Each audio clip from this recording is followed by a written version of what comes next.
Welcome to Building My Legacy podcast. This podcast is designed for leaders and entrepreneurs who want to leave a legacy and will provide strategies that focus upon key elements for legacy creation, determining your desired impact and its benefit, increasing your legacy's reach by engaging key stakeholders, planning, prioritizing, and executing. Here's your host, Dr. Lois Sonstegard.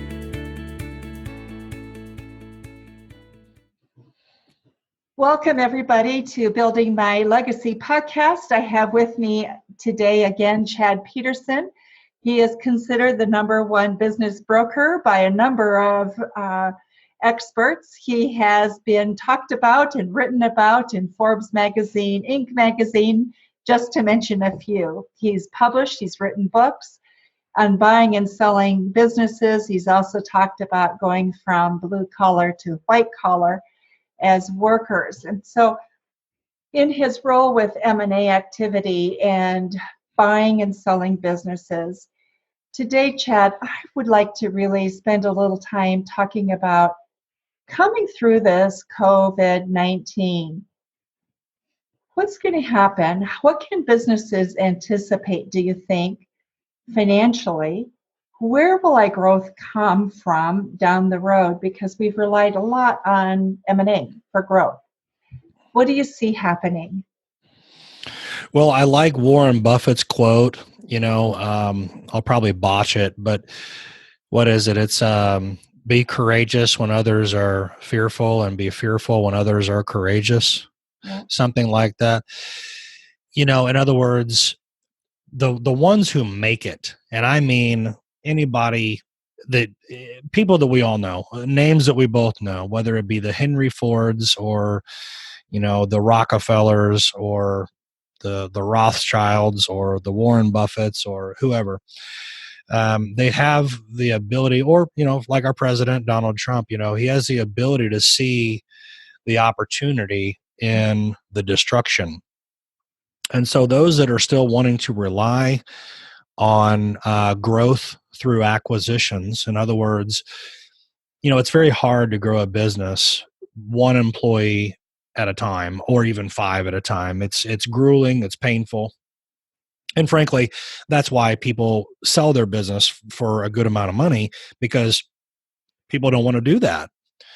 Somebody would rather buy a company that's already in place, because everybody knows that fighting the war to build your sales force and your operational staff 1 by 1 or 5 by 5 is a tremendous journey.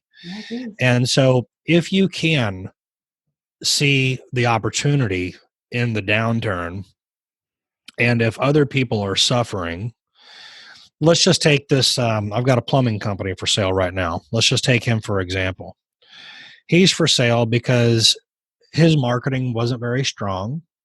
Actually, there's three M's is what I call them: marketing, messaging, and management. Okay, if you have a problem with marketing, messaging, or management, you've got problems, and usually one causes the other and causes the other.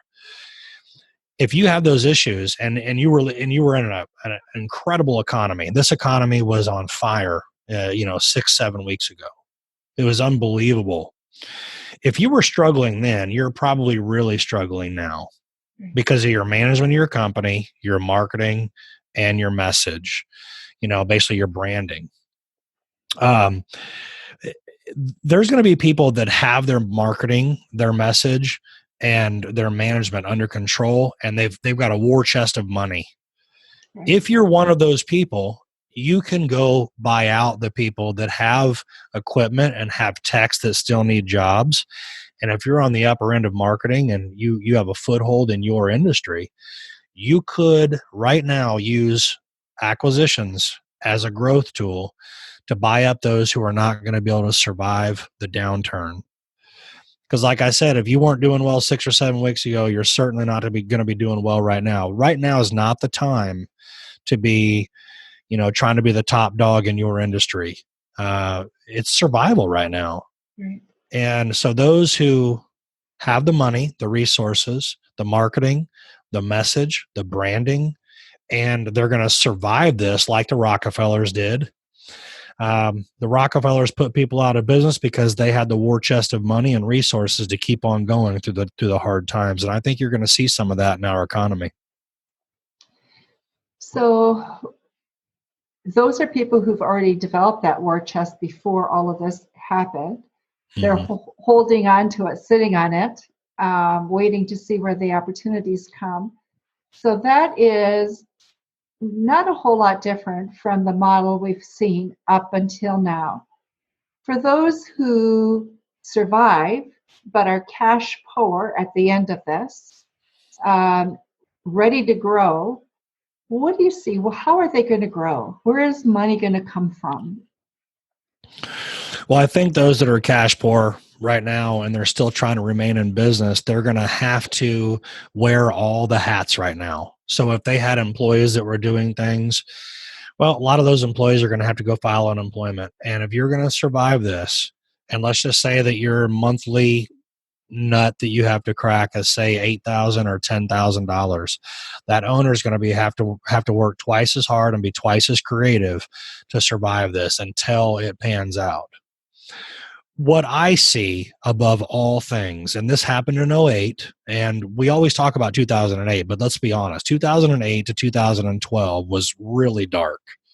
I mean, it wasn't just 1 year. In fact, I think '09 was worse than '08, and I think 2010 was even worse than '09. It just kept getting worse and worse, which, by the way, is interesting. 2008, the financial crisis hit. 2009 is whenever piggy flu happened. Swine flu came through. So we had an economic collapse followed by swine flu. Well, this is opposite. This is brought on purely by a disease. We were in the most roaring economy that we could ever have, and this disease alone has wiped us out, which gives me hope that it's really just a medical issue and it will blow by and we'll get back on top. If we had seen a downturn in the economy followed by the coronavirus, I think I wouldn't say that.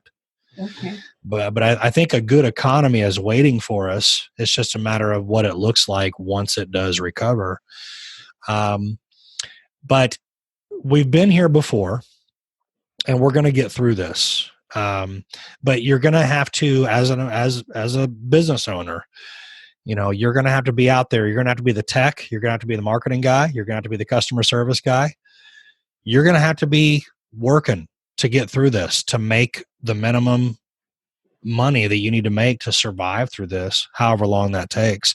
Like I said, I think our business world is going to be bruised for a year, but I think we're dead in the water for the next 45 days or so, maybe 60 days. But I think we'll be bruised for closer to a year.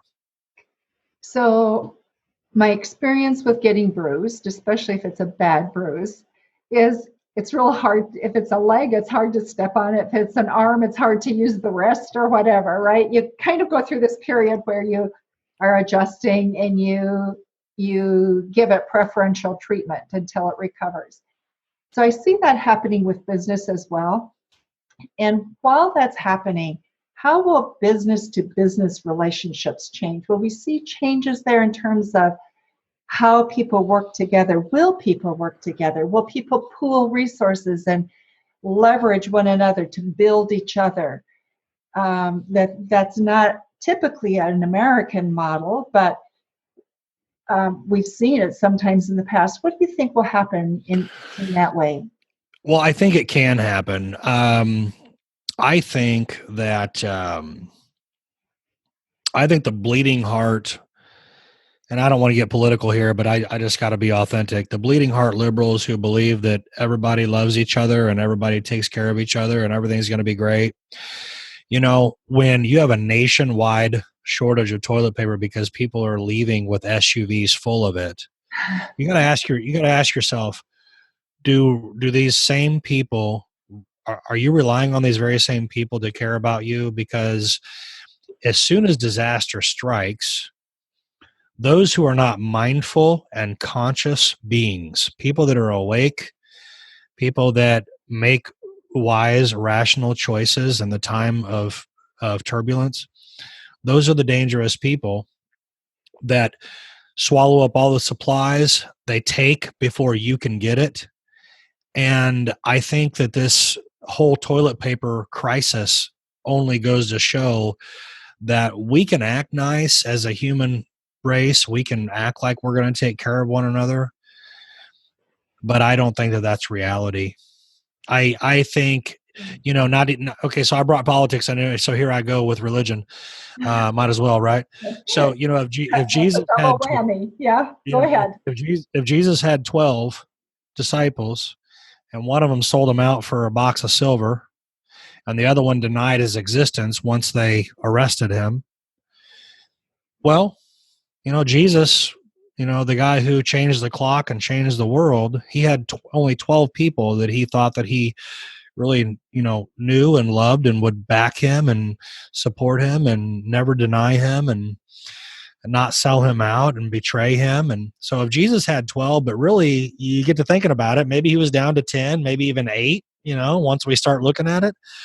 I don't think you can rely on the 500,000 people that surround your city to be mindful of you and your business and your needs at home and your food supply and everything else. I mean, I think that it's a dark part of humanity, but it's why lie to ourselves? It is what it is. So, Chad, that I think I grew up in Japan, so there's a part of me that has seen business function a little bit differently in terms of how you relate, how you look at things collectively, for example. And certainly they have the competitive models. Certainly there's that aspect. And so, there's a difference in terms of how we in the US, I think, respond. But so along with what you just said, I can't help but wonder if, our competitive model is going to push some people away from one another because they're not safe, right? They never will think about anybody else except what they need. They will take care of their own supplies first, right? Yeah. Then there's another group that may be open, but we don't have the skill set for that yet. I don't think actually anybody in the world really has that skill set developed. But it's going to be a new kind of relationship, and I don't know what that's going to look like. Do you have any idea what that might look like? Are you asking me the skill set? What skill set do you mean? Okay, so I'm thinking if we're going to have companies that are going to work together, build partnerships or alliances that are loose. Maybe you're trying to solve this problem here. I need to enter this market, work with this market. You're an expert there. I can help you here if you'll help me here. So it's not a one-way street, it's a two-way street. And it may be really far outside what you normally work in. So it's a larger ecosystem in a sense that you're going to be working in. Do you see that happening? And if so, how? How does it happen? Yeah, I think equally, like I mentioned earlier, the political thing and the religious thing that I mentioned. I think there's also just as equally in the human mind exists a need for alliances. And if you've ever watched the show Survivor, Yeah. which I'm not a big TV guy, but I know enough about the show. Survivor, I thought, was really who can survive, meaning living off the land, resources, and things like that. Well, the whole thing ends up taking a totally different shape and form because it ends up being alliances in the end, and it's who's going to betray this person and who's going to align with this person. So yeah, that's definitely in our human mind. You're going to see alliances formed in business, and that's going to look like little mini partnerships. For instance, I have one. Okay. I have a mini partnership already out of this, and I called two of my people that I consider on my team, and I said, yeah, we were team, but now we got to be like family if we're going to survive this. And they both agreed. And that's my marketing guys, my video guys, my search engine optimization guys. And I told them, whatever it takes, I will make sure you guys are okay. I will not let you fail. which means if I have to get in my pocket and give them money, then I will do that. If they need me for anything, if they need me for consulting, they need me to come in and make marketing calls for them or help them do things, any of my skill sets that I can offer, free of charge, of course, because I'm not, we're in this thing together. But if I can offer my value to them just to keep them alive in business and keep them well, because I need them, what if they go out of business and then I've got to cultivate a new relationship after this storm passes? I don't want to do that. So yeah, I think alliances and a deeper connection and commitment to making sure that one of us, both of us, are safe. It's biblical. There's safety in the multitude of counsel. And what does that mean? That means, hey, stay closer to your counsel when things are rough, and remember that '01 happened, and remember that '08 happened. And now everybody's going to remember that 2020 has happened. So what about every 8 or 9 years does that disaster has struck us in some way since 2001? So have good alliances before it happens, and get closer to your alliances during those times. I think we're going to be seeing a lot of that. So what does a good alliance look like? Well, it has to be synergistic, right? It also has to be a necessity. For instance, I can't do my podcast and I can't do my video without the people that are doing it for me. Right. And I don't know enough about search engine optimization and Google rankings and all that stuff to be doing that full time. And even if I did, if I'm spending my time on that and not doing what I'm good at, then I'm wasting my time. So I need them to do that, and they need me to perform. That's the alliance I have. So I cut a deal with them and I said 13% of everything that I come up with, which that's a weird number, isn't it? But we came up with 13% that if I do something by way of their marketing, I'm going to give them 13% of my revenue. And so I'm going to give them a paycheck of, I don't know, somewhere around $9,800 maybe here in the next 30 days. And that's because of what they did for me. And so as soon as I go make some money, I'm going to literally slice off some of mine to give it to them. And that's because they're in an industry that got hit so hard that people aren't coming in their store. They're not coming in there to do that. Right. And so I'm in an industry that I can still function. And so I don't want to be greedy. I want to make sure I'm taken care of. So I'm going to make sure they're paid so they keep their doors open. And then in reverse, what are they going to do?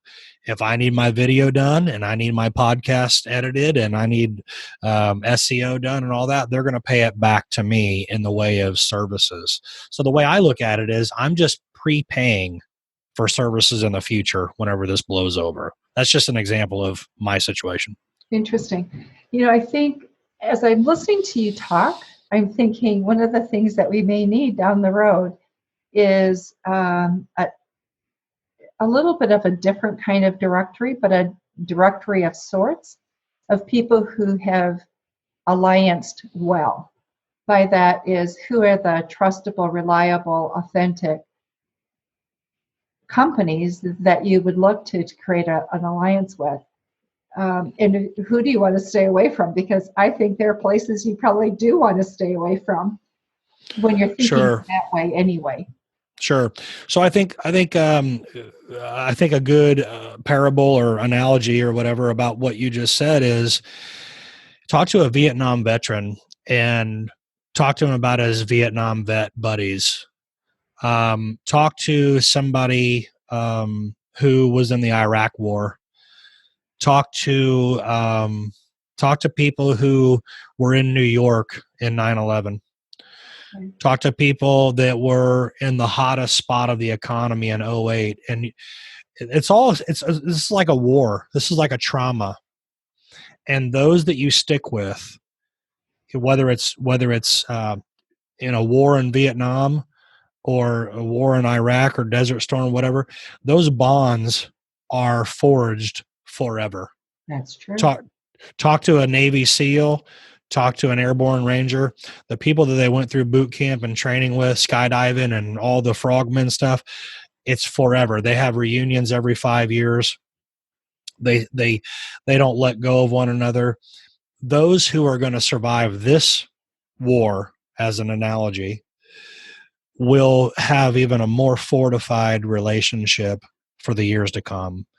And my team and I are going to get nothing but closer throughout this thing. And if there's safety in the multitude of counsel, then we should all be safe. And we will all look back and remember it, similar to a war veteran talking about what they went through. Because that's really what this is. This is total chaos, right? It surely is. And, our president has declared it as such, an invisible enemy that we're fighting. Mm-hmm. Yeah.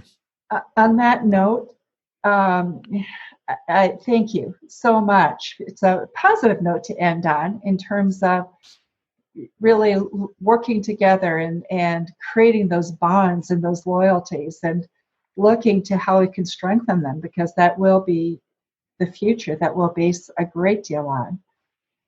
Yes, it will.